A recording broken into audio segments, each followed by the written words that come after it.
그래서 우리에게 주신 말씀은 디모데전서 6장 3절에서 10절 말씀입니다.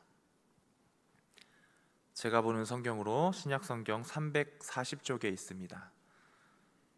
디모데전서 6장 3절에서 10절 말씀을 저와 한 절씩 교독하시고 마지막 10절 말씀 합독하도록 하겠습니다. 누구든지 다른 교훈을 하며 바른 말 곧 우리 주 예수 그리스도의 말씀과 경건에 관한 교훈을 따르지 아니하면 그는 교만하여 아무것도 알지 못하고 변론과 언쟁을 좋아하는 자니 이로써 투기와 분쟁과 비방과 악한 생각이 나며 마음이 부패하여지고 진리를 잃어버려 경건을 이익의 방도로 생각하는 자들의 다툼이 일어나느니라. 그러나 자족하는 마음이 있으면 경건은 큰 이익이 되느니라. 우리가 세상에 아무것도 가지고 온 것이 없음에 또한 아무것도 가지고 가지 못하리니 우리가 먹을 것과 입을 것이 있은즉 족한 줄로 알 것이니라. 부하려 하는 자들은 시험과 올무와 여러 가지 어리석고 해로운 욕심에 떨어지나니 곧 사람으로 파멸과 멸망에 빠지게 하는 것이라. 돈을 사랑함이 일만 악의 뿌리가 되나니 이것을 탐내는 자들은 미혹을 받아 믿음에서 떠나 많은 근심으로써 자기를 찔렀도다. 아멘. 함께 보신 이 디모데에서는 사도 바울이 디모데에게 교회를 잘 돌보라고 권면한 내용이 담긴 목회 서신 중에 하나입니다. 그 중에서도 함께 읽으신 이 본문 말씀은 부패한 거짓 교사들 그리고 물질을 향한 욕심 이러한 것들을 경계해야 한다라고 하는 내용을 담고 있습니다. 오늘은 이 본문 말씀을 가지고 자족하는 마음이라고 하는 제목으로 함께 은혜 받고자 합니다. 성경 말씀에서 말해주고 있는 우리가 경계해야 할 것들은 무엇인지, 또 그에 이어서 자족하며 살아가는 그리스도인들의 삶이란 무엇인지를 그 깨달음을 얻어서 하나님의 기쁨이 되어드리는 그러한 삶으로 한 걸음 한 걸음 나아가는 복된 이 시간이 될 수 있기를 주님의 이름으로 축복합니다. 우선 본문의 내용을 좀 더 자세히 살펴보도록 하겠습니다. 앞부분의 3절부터 5절까지의 내용을 보시면 부패한 거짓 교사들이 어떤 모습을 지니고 있는지 그들의 모습을 말해주고 있습니다. 예수님의 말씀을 좇지 않는 거짓 교사들은 스스로 교만해졌다라고 했고요. 진리인 말씀에는 아는 것이 없고 변론과 언쟁만을 좋아하는 사람들이다라고 설명하고 있습니다. 그러니까 소위 말하면 입만 살아있는 사람들이다라는 것입니다. 성경 말씀은 그들이 줄줄줄 외울 정도로 박식하게 잘 알고 있고 사람들에게 유창하게 잘 전달할 수 있겠지만 그들의 실제 삶의 모습을 보면 전혀 말씀과는 무관하게 살아가고 있는 그러한 거짓 교사들의 모습을 이야기하고 있습니다. 그리고 5절에 이어서 이처럼 마음이 부패하고 진리인 말씀을 잃어버려서 경건을 한낱 이익의 수단으로 여기는 자들 또한 생겨나게 되었고 그들의 다툼이 일어나게 된다라고 계속해서 설명을 하고 있습니다. 그리고 이어서 10절까지의 말씀을 쭉 보시면은요, 물질에 대해서 자족하는 마음을 가질 것을 권면하고 있습니다. 자족하지 않고 부하려 하는 자들은 시험과 올무와 갖가지 해로운 정욕에 빠져서 결국 무엇에 이르게 된다라고 말씀합니까? 파멸에 이르게 된다라고 경고하고 있습니다. 이렇게 사도 바울이 여러 가지 경고와 권면의 말을 하고 있는 이유는 무엇일까요? 왜 사도 바울이 이러한 주제를 가지고 지금 디모데에게 교회 사람들을 향하여서 이러한 것들을 권면하고 경계하도록 잘 안내하시오라고 이렇게 이야기를 하고 있는 것일까요? 당시에 수많은 사람들, 특히 그리스도인들에게서 이러한 모습, 즉 자족하지 못하고 돈과 재물에 욕심을 내고 또 경건을 이익의 방도로 믿음과 신앙생활을 오로지 자신의 어떠한 이익을 얻기 위한 수단으로 여기는 그러한 모습들이 이때 당시에 그리스도인들에게서 나타났다라는 것입니다. 지금으로 말하면 기복신앙을 갖고 살아가는 그러한 교인들이 많았다. 그렇기 때문에 그들을 잘 인도해내기 위해서 이러한 권면과 이러한 경계해야 될 것들을 안내하고 있다라는 것입니다. 나에게 생명을 주심 앞에 나에게 새 생명을 허락하신 나를 구원하신 우리 아버지 하나님 앞에 순수하게 감사하는 마음으로 드리는 그러한 경건이 아니라 다른 목적을 갖고 하나님께 공급받을 수 있는 어떠한 것들, 하나님이 주시는 복, 하나님께서 채워주시는 어떠한 것들, 그러한 것들을 얻어내기 위한 경건, 신앙생활, 결국 겉모습만 포장되어 있는, 우리의 중심을 보시는 하나님께 우리의 중심을 드리는 것이 아니라 그저 겉모습만 포장된 그런 신앙생활을 해나가는 그리스도인들을 향해서 이 말씀을 주고 있다라는 것입니다. 그리고 이 말씀을 지금 이 시대를 살아가고 있는 우리가 받고 있습니다. 그러면 이 말씀을 토대로 우리를 한번 돌아보아야겠지요. 과연 우리는 얼마만큼의 경건의 삶을, 또한 감사하는 삶을, 그리고 자족하는 삶을 살아가고 있을까라고 하는 질문을 한번 스스로 가져보시기를 바랍니다. 이렇게 생각을 해보는 것이죠. 우리 삶에 1부터 100까지의 숫자를 점수로 여겨서 감사하는 삶, 자족하는 삶을 점수를 매길 수 있다라고 한다면 여러분들께서는 나의 삶이 과연 1점부터 100점까지 사이에 몇 점 정도의 감사, 몇 점 정도의 자족한 모습으로 하루하루를 살아가고 있는가라는 것입니다. 어떠신가요? 몇 점 정도 되시는지요? 그렇다면 이제 또 한 가지 가져야 될 질문은 이것입니다. 우리가 하루하루의 삶을 한번 점검해 보니까 물론 우리가 100점짜리 삶을 올려드리면 참 좋겠지만 90점짜리도 올려드릴 수 있었으면 참 좋겠지만 때로는 정말 50점, 때로는 또 그보다도 더 못한 점수의 삶을 살아갈 때가 있지 않으십니까?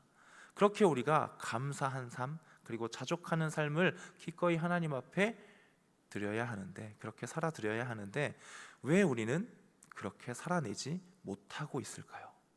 우리는 매주 주일마다 또 이렇게 수요 기도회나 금요 성령 집회, 또 새벽 예배, 우리가 만날 수 있는 예배 시간마다 하나님의 말씀을 듣고 있고 배우고 있고, 틈만 나면 하나님의 말씀을 읽고 있고, 여러 가지 방법을 통해서 말씀을 배우고 듣고 익히고 있는데 왜 그 감사한 말씀을 우리가 시간이 지날수록 많이 더 깨닫고 알고 내 지식적인 것으로 갖고 있음에도 불구하고 온전한 감사의 삶을, 온전한 자족의 삶을 살아드리지 못할 때가 많느냐라는 것입니다. 지금 우리 교회가 또 같이 함께 해나가고 있는 프로젝트가 있죠. 어떤 프로젝트가 있습니까? 추수감사주일까지 하고 있는 100일 감사 프로젝트를 하고 있지요. 이러한 프로젝트를 하는 이유가 무엇일까요? 그런 프로젝트를 해서 우리가 평소에 감사하지 않는 그런 시간이 너무나도 많으니 이런 프로젝트를 세워놓고 같이 합심해서 노력을 해 나아가야 그나마 그만큼 감사한 마음을 우리가 더 갖고 살아갈 수 있는 그런 나약한 존재라는 것을 우리가 다 알고 있기 때문에, 그렇기 때문에 이렇게 감사 프로젝트라는 것도 세워서 같이 이렇게 한 흐름 가운데 노력하고 있는 것이 아니겠습니까? 그렇다면 다시 한번 질문을 해봅니다. 왜 우리는 이렇게 수동적인 프로젝트를 세워서 노력을 해야 할 정도로 감사가 넘쳐나기보다는 때로는 불평불만을 품기도 하고 하나님 앞에 부정적인 생각을 갖기도 하고 때로는 누군가를 비난하기도 하고 그러한 부정적인 마음을 갖고 살아갈 때가 참 많이 있는 것일까요? 우리는 왜 늘 감사하고 자족하지 못하는 존재로 살아가고 있을까요? 그 힌트를 성경 이야기를 통해서 한번 얻어보고자 합니다. 우리 인간은 육신을 입고 이 땅에서 살아가고 있지요. 그러한 우리 인간들에게 과연 어떤 본능이 있는지, 어떤 습성이 있는지 성경 말씀 두 가지를 통해서 한번 먼저 살펴보고자 합니다. 제가 먼저 창세기 3장 5절 말씀을 제가 한번 읽어드리도록 하겠습니다. 너희가 그것을 먹는 날에는 너희 눈이 밝아져 하나님과 같이 되어 선악을 알 줄 하나님이 아심이니라. 아멘. 어떤 사건입니까? 선악과 사건이지요. 그 가운데에서 지금 어떤 장면입니까? 뱀이 하와를 지금 유혹하고 있는 장면 가운데 뱀이 하고 있는 이야기입니다. 그 선악과를 먹으면 어떻게 된다라고 이야기하고 있습니까? 너의 눈이 밝아져서 하나님과 같이 될 것이야 라고 유혹하고 있습니다. 하와는 이 말을 듣고 물론 고민은 했겠지만 그가 무엇을 택합니까? 선악과를 먹는, 하나님과의 약속을 지키지 않는, 결국 죄를 범하게 되는 선택을 하게 됩니다. 하와는 나중에 이렇게 하나님께 이야기하죠. 뱀이 저를 유혹해서 그렇게 했습니다 라고 이야기할지 모르겠지만 우리는 알고 있습니다. 결국 그 선악과를 먹는 것을 선택한 사람은 다른 사람이 아니라 하와 자신이라는 것을 우리는 알고 있지요. 하나님과의 약속을 선택하지 않고 뱀의 유혹을 선택한 그 모습을 우리는 바라보면서 어떻게 해석을 할 수가 있을까요? 얼마나 많은 시간을 하와가 고민을 했을지는 성경 말씀에 나와 있지 않습니다. 그러나 우리가 충분히 유추해 볼 수 있는 것은 하와가 어떤 마음으로 그 열매를, 선악과를 먹게 되었는가, 왜 하나님과 같이 되고자 하는 그 마음을 받아들였을까, 그 생각을, 그 개념을 받아들였을까라고 하는 것입니다. 하와는 그 순간 이러한 것을 했던 것입니다. 아담과 하와는 어떤 상태였습니까? 하나님께서 만드신 온 세계, 이 창조 세계를 맡겨주셨죠. 청지기로 맡겨주셨고 다스리고 정복하고 충만하고 그렇게 모든 것을 할 수 있게 맡겨주셨습니다. 그러나 단 한 가지 할 수 없는 것이 있었죠. 그것이 무엇입니까? 선악과, 단 한 가지, 이것만 못하게 해놓으셨다라는 것입니다.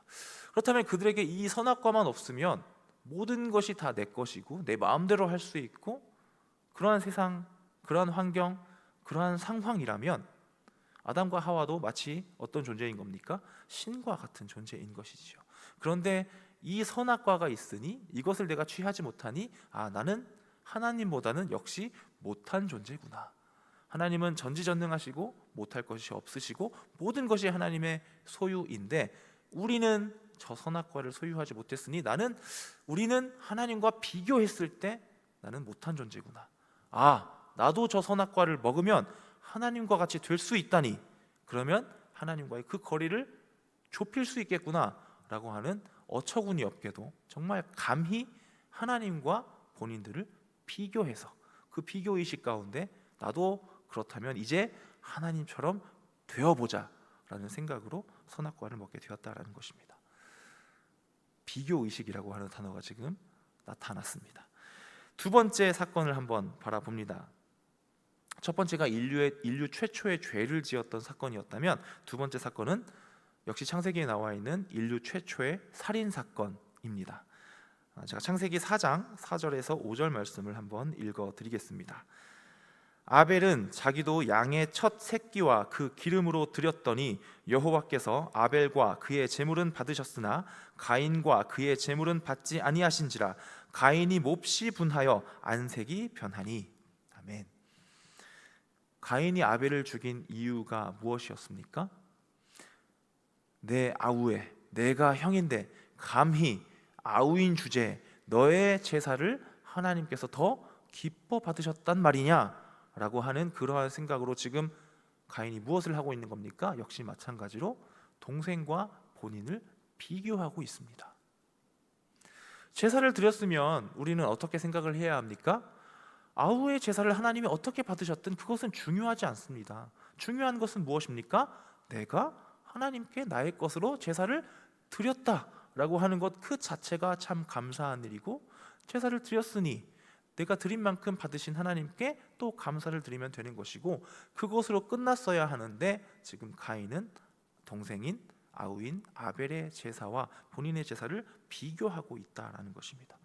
그렇게 비교를 하게 되니 감히 너의 제사가 더 하나님 앞에 연락되었단 말이냐, 내가 형인데 라는 생각이 점점점 커지고 나중에는 결국 동생을 살인하게 되는 그러한 결과를 초래하게 됩니다.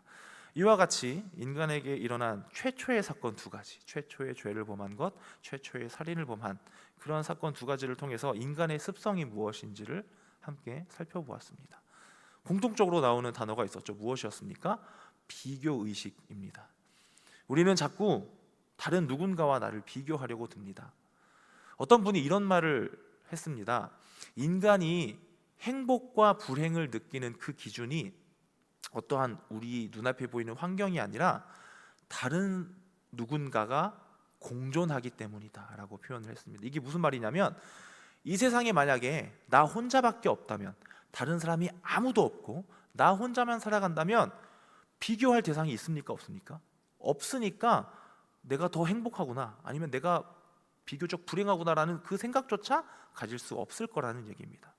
항상 우리가 행복을 느끼는 그런 과정을 보면, 전부는 아니겠지만 뭔가 나보다 좀 더 부족한 사람을 보면 그렇구나, 그래도 저 사람에 비해서 나는 좀 더 감사한 상황 가운데 있구나 라고 해서 좀 더 마음이 놓이는 그러한 상황이 있을 것이고, 또 나보다 훨씬 더 많은 것을 가진 사람들을 보게 되면 나도 저 사람처럼 되고 싶다, 나는 저 사람보다는 좀 더 못한 상태구나 라는 것을 비교의식 가운데 느끼기 때문에 그 안에서 때로는 행복함을, 때로는 불행함을 상대적으로 느끼게 되는 것이 우리 인간이다라고 누군가 그렇게 표현을 했다라는 것입니다. 동의가 되십니까? 이 비교의식이 우리 인간의 습성 가운데 있다라는 것입니다. 지금보다 더 나아져서 늘 비교의식을 갖고, 저 사람보다 내가 더, 저 사람처럼 나도 지금보다 내가 더 나아져서 더 많이, 더 앞서서 더 높은 곳에서 그렇게 살았으면 좋겠다라고 하는 그런 습성을 갖고 있는 우리 그리스도인들은 다를까요? 우리도 마찬가지이겠지요. 그렇다면 이것이 무엇이 문제일까요? 지금 말씀드리고 있는 것은 우리가 발전적인 생각을 하지 말자라는 것이 아닙니다. 아시지요?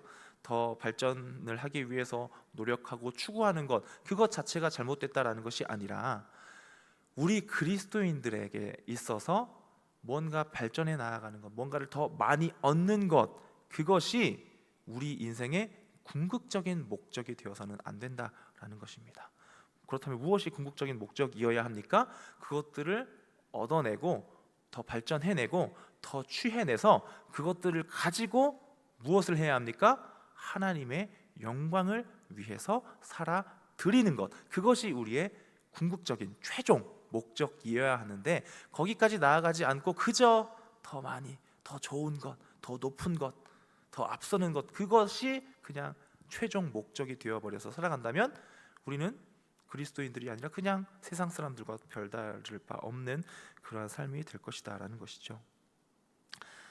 자, 그러한 생각으로 살아가니 우리가 어떻게 살아갑니까?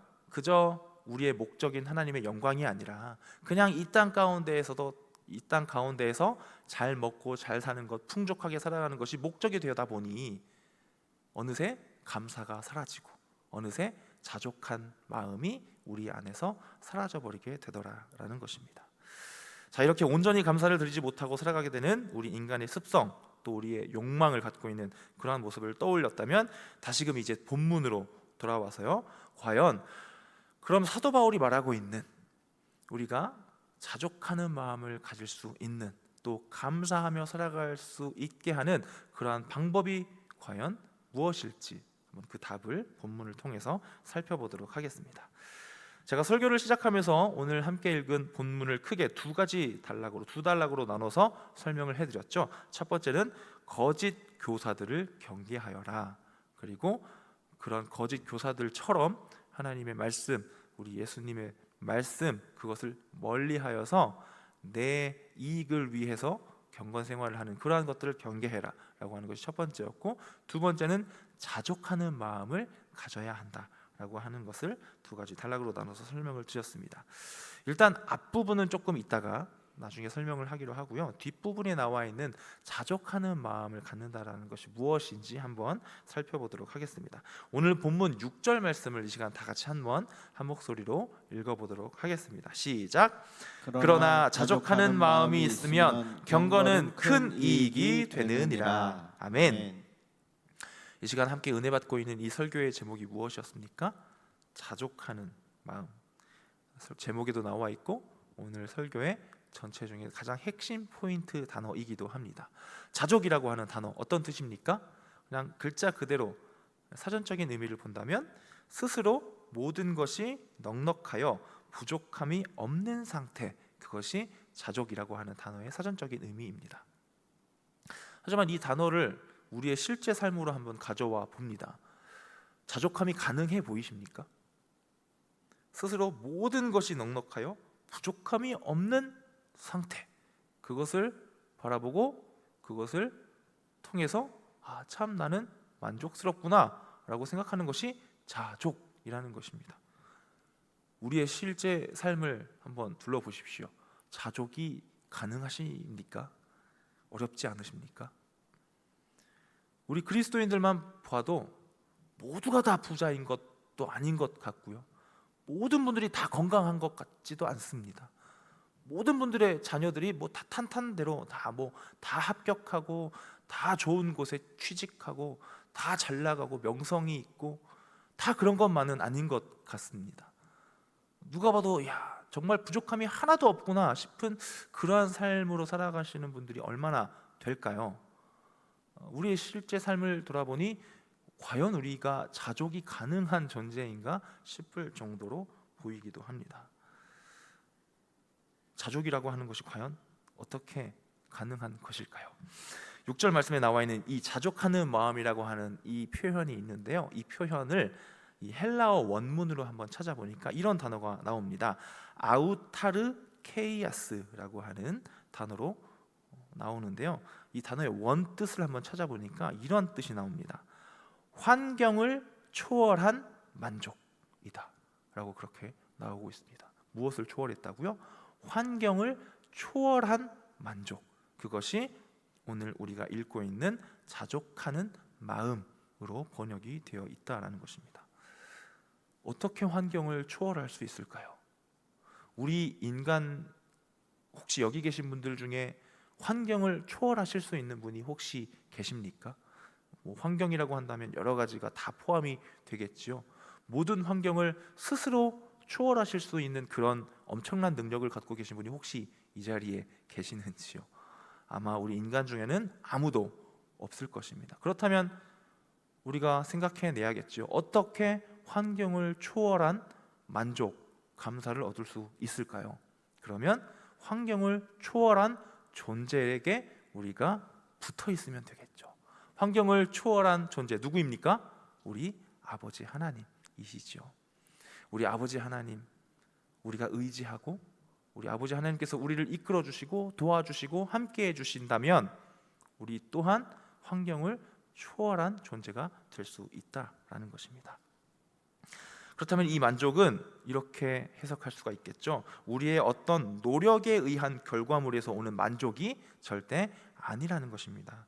오직 평강의 근원이신 우리 아버지 하나님과 꼭 붙어 있어서, 꼭 함께 있어서 함께 교제 나누고 하나님으로부터 얻어지는 만족, 그것이 자족하는 마음이다라고 우리가 해석할 수가 있다는 것입니다. 이러한 자족의 마음을 소유한 그리스도인은 세상의 유혹 또 물질의 마음을 빼앗기지 않고 오직 하나님께만 소망을 둠으로써 부족함을 느끼지 않을 뿐만 아니라 오히려 풍족한 삶을 누리게 될 것입니다.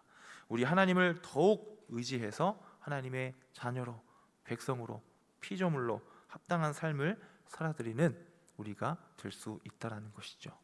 바라옵기는 우리 가자제일 공동체 저와 여러분들이 그러한 삶을 살아드릴 수 있기를 소망합니다.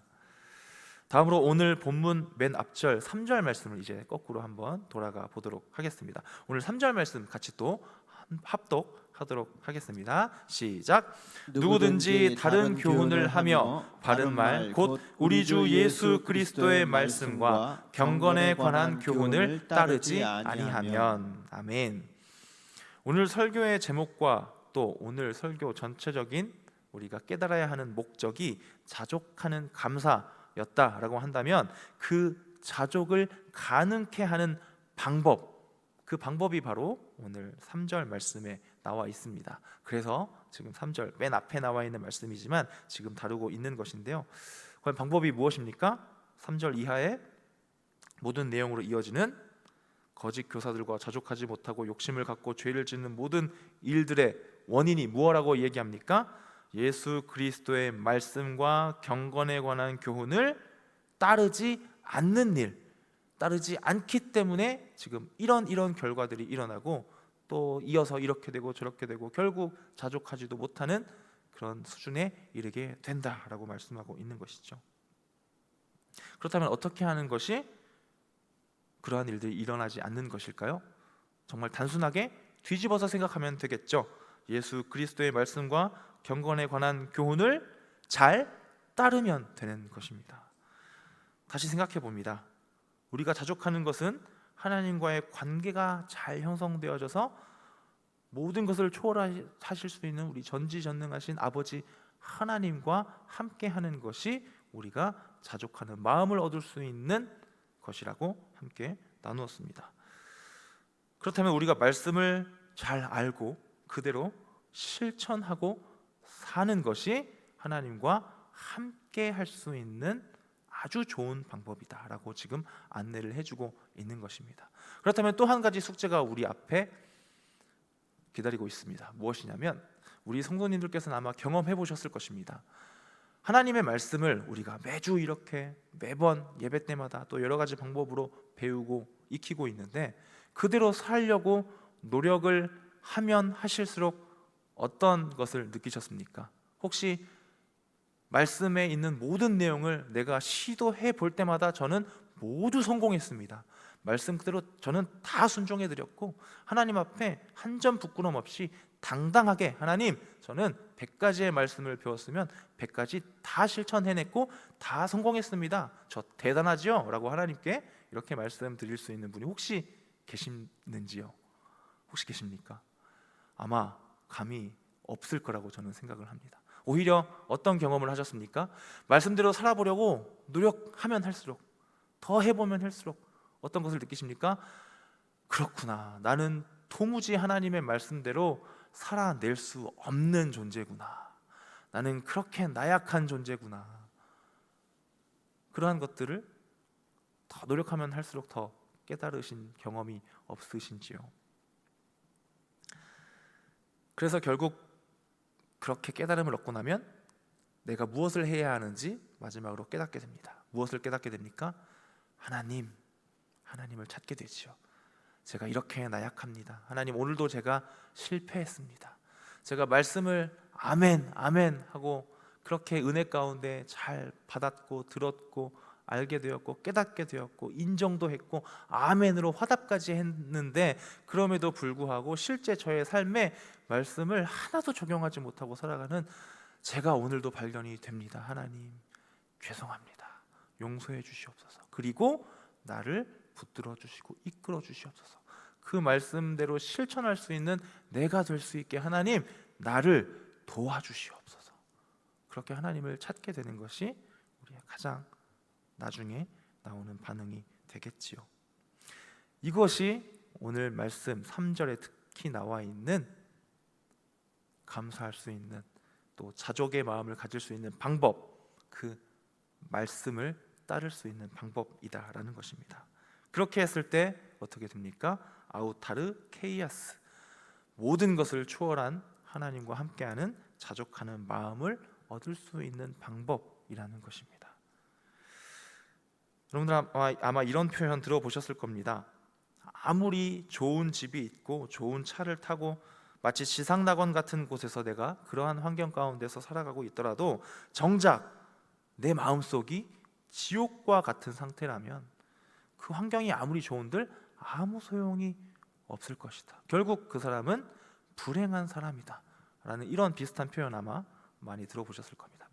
마음 속이 지옥이면 아무 소용이 없다라는 그런 표현 말입니다.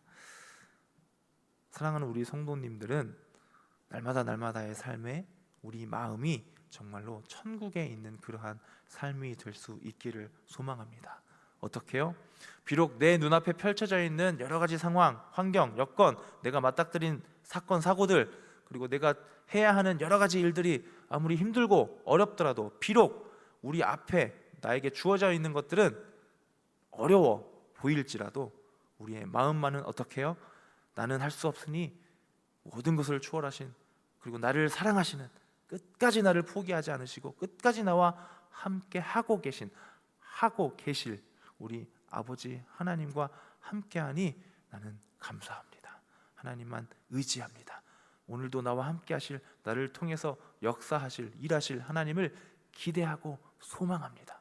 그렇게 나아가는 것이 올바른 그리스도인의 삶이라는 것입니다. 바라옵기는 늘 우리가 있는 그곳이, 또 우리의 마음이 향한 것이 하나님의 나라를 이루어가는 그곳이요, 또 그러므로 내 마음 또한 천국을 누리는 복된 하루하루가 될 수 있기를 주님의 이름으로 축원합니다. 이제 말씀을 마무리하도록 하겠습니다.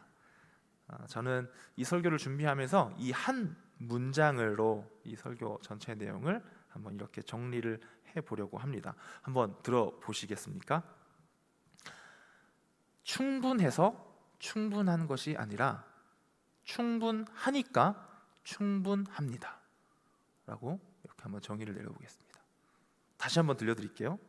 충분해서 충분한 것이 아니라 충분하니까 충분합니다.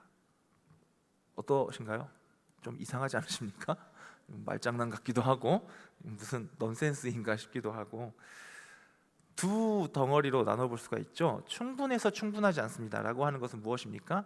어떠한 조건에 의한 것이죠. 어떤 환경의 조건에 의한 그러한 것이, 실제 우리 눈에 보이는 어떠한 환경과 조건이 풍족해서 남들과 비교했을 때 많아서 충분해서 그 충분입니다. 그 충분으로 인해서 나는 충분하고 만족합니다 라고 하는 것이 아니라, 두 번째 덩어리 충분하니까 충분합니다 라고 하는 것은 우리가 마음으로 여김의 문제를 이야기하는 것입니다. 비록 내 눈에는 아닐 수 있지만, 부족해 보일 수 있지만, 나의 마음은 어떻게 해요? 우리가 지금까지 계속 나눈 것처럼 하나님께 향해 있으니, 하나님께서 내 모든 것을 책임져 주실 터이니, 나와 함께 하실 것이니, 나는 하나님 한 분만으로 충분합니다, 만족합니다, 감사합니다. 그렇게 나아가는 것이 우리의 그리스도인들로서의 올바른 모습이라는 것입니다. 다시 한번 저를 한번 따라해 보시겠습니까? 충분해서 충분한 것이 아니라, 충분해서 충분한 것이 아니라 충분하니까 충분합니다. 충분하니까 충분합니다. 늘 이러한 표현, 이러한 마음가짐으로 이렇게 하나님 한 분만으로 내가 만족합니다, 내가 자족합니다, 내가 감사합니다, 이런 마음으로 살아갈 줄 아는 복된 저와 여러분들 되실 수 있기를 주님의 이름으로 축복합니다. 할렐루야. 이 시간에 우리 다 같이 사람을 보며 세상을 볼 때는 만족함이 없었습니다. 하지만 나의 하나님 한 분만 내가 배웠을 때 만족감을 얻었습니다 라고 하는 이 찬양, 함께 박수치면서 힘차게 찬양 올려드리고 함께 기도로 나아가도록 하겠습니다.